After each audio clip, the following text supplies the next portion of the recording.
In 1618, two men were thrown out of a castle window. They landed in a pile of manure. They survived, but something else did not survive: 70 years of uneasy peace. Here's what actually happened. The Holy Roman Empire wasn't one country. It was hundreds of small states held together by a fragile deal.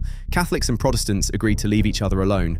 That deal was called the Peace of Augsburg, signed in 1555. It worked for a while. Then in Bohemia, a new king arrived. His name was Ferdinand. He was devoutly Catholic. He didn't believe in the deal. Ferdinand started closing Protestant churches. He cancelled rites that had stood for decades. The Protestant nobles of Prague were furious, so they did something almost absurd. On May 23, 1618, they marched into Prague Castle. They grabbed two of Ferdinand's royal officials, and they threw them out a third-story window. Why a window? Because in Bohemian tradition, defenestration was a political statement, a way to say, you no longer rule here. The officials fell nearly 70 feet. Catholic writers later claimed angels caught them.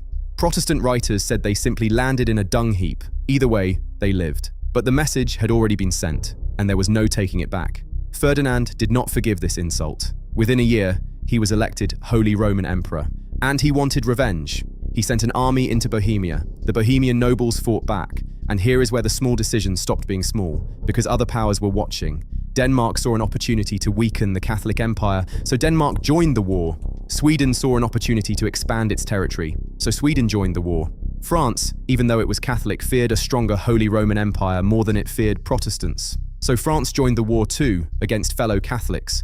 What began as a local dispute over two men and a window had become a continental war involving nearly every major power in Europe. Have you ever wondered how one insult becomes an entire era of history? This is how. Alliances don't erase old grudges, they multiply them.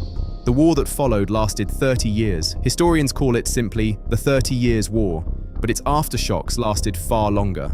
Armies crossed German territory again and again, living off the land because there was no money to supply them.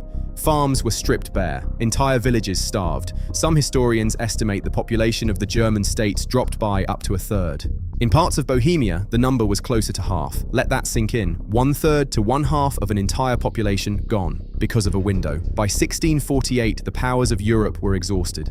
They signed the Peace of Westphalia, ending the war. But the treaty did something unexpected. It didn't just end a war, it created a new idea entirely. For the first time, states agreed that each ruler had authority within his own borders, without outside interference. Historians call this the beginning of the modern nation-state. The system that still governs how countries interact with each other today was born out of the wreckage of a fight that started with two men and a pile of manure. So was Ferdinand responsible for a war that reshaped Europe? Not exactly. He made one decision: close some churches, cancel some rites. The nobles made another decision: throw two men out a window. Neither of them decided to reshape the political structure of an entire continent. Nobody in that room in 1618 was thinking about Sweden or France or the borders of modern nations. They were thinking about one insult, one moment, one act of defiance. That is how history actually moves, not in straight lines planned by great men, but in small human decisions made by people who have no idea what they are about to unleash. The next time something small makes you furious enough to act without thinking, remember Prague Castle, 1618. Some windows can never be closed again.